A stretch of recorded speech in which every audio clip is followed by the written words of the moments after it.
Morning, St. Rose. It's Mrs. Brownett. Just want to say hello. And also, if anybody knows me and they know how I feel about my hand sanitizer, it's getting kind of low and it's out of stock everywhere. So you can use some simple things that you have at home to make your own hand sanitizer.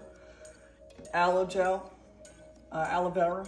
If you have a plant like I do, you can cut it. It takes a little longer if you slit it and actually drain the aloe vera out from inside the plant.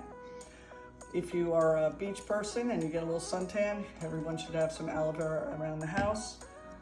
And your simple rubbing alcohol, 70%. Most people have it in their first aid kits. So I've already measured this out. It's a 2-to-1 ratio.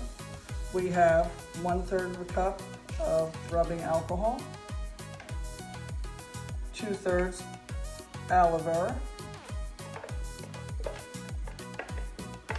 Now my aloe vera, I think, has a little bit of a scent in it already.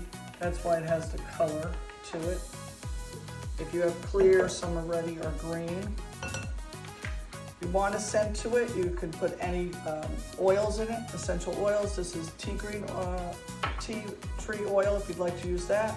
This is lemon juice. I'm gonna put in lemon juice because I like that. And you can use lavender, anything you like. You're gonna mix it up. The CDC recommends anything over 60%. So rubbing alcohol is 70%, so you're good. You're following the standards of the CDC. Now, the toughest part for me was finding little jars around the house. But if you're running out, you should have that. You need a funnel.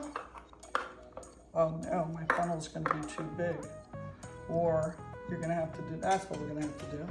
Or you're gonna have to be very careful.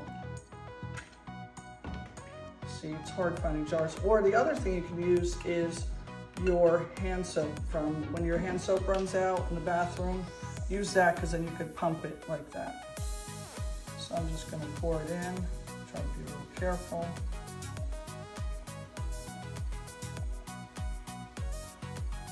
One for around the house. And then we have one for if we're outside, smaller one. And that's it. That's your homemade hand sanitizer.